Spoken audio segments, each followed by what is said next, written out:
Hi అండి. మీరు ఎప్పుడైనా మిక్స్డ్ వెజిటేబుల్స్తో చట్నీ చేస్తారా? ఇన్ కేస్ ఎప్పుడైనా చేయకపోతే ట్రై చేయండి, చాలా బాగుంది. మా అమ్మ వాళ్ళ ఇంటి దగ్గర చేస్తూ ఉంటారు, ఇంకా నేను కూడా చేద్దామని చెప్పి ట్రై చేశాను.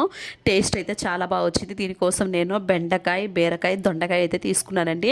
వీటన్నిటిని కూడా నీట్గా వాష్ చేసేసుకొని చిన్న చిన్న ముక్కలుగా అయితే కట్ చేసి పెట్టుకున్నాను. ఇంకా పచ్చిమిర్చి కూడా వాష్ చేసేసి ముక్కలుగా కట్ చేసుకున్నాక అవి ఒక 20 తీసుకొని ఉంటానండి. అవి చాలా కారంగా ఉన్నాయి, ఇంకా అందుకే టమాటా కూడా ఎక్కువ తీసుకోవాల్సి వచ్చింది. ఫస్ట్ పచ్చిమిర్చి, తర్వాత ఈ కూరగాయలన్నీ కూడా ఆయిల్లో సపరేట్గా ఫ్రై చేసేసి పక్కకు పెట్టుకున్నాను. తర్వాత టమాటాని వేసేటప్పుడు నేనేం చేస్తానంటే జీలకర్రను, చింతపండుని వాష్ చేసేసి ఇంకా టమాటోస్లో వేసేసి సాల్ట్ వేసి మూత పెట్టేస్తానండి. సిమ్లో ఉంచేస్తే చాలా సాఫ్ట్గా మగ్గిపోతుంది. ఇంక ఈ పచ్చిమిర్చి, కూరగాయలు ఏవైతే ఫ్రై చేసి పెట్టుకున్నానో వాటన్నిటిని కూడా వెల్లుల్లిపాయలు వేసేసి కోర్సుగా గ్రైండ్ చేసిన తర్వాత ఈ టమాటోని యాడ్ చేస్తాను అనమాట. నేను చట్నీ ఎప్పుడు కూడా మెత్తగా అయితే అస్సలు చేయనండి, కొంచెం కోర్సుగా ఉండేలాగే, అంటే గరుకుగా ఉండేలాగా చేస్తాను. ఇంక ఈ చట్నీ మొత్తాన్ని కూడా తాలింపు అయితే పెట్టేశానండి. చట్నీ టేస్ట్ చాలా బాగుందంట. ఇది నేను ఆఫ్టర్నూన్ చేశాను, ఇంకా నైట్ అన్నంలోకి తిందామని చెప్పి బాక్స్ చూస్తే అందులో కొంచెమే ఉందన్నమాట. టేస్ట్ చాలా బాగుందని చెప్పి మా వాళ్ళు మొత్తం తినేశారంట. మీరు కూడా ఒకసారి ట్రై చేయండి.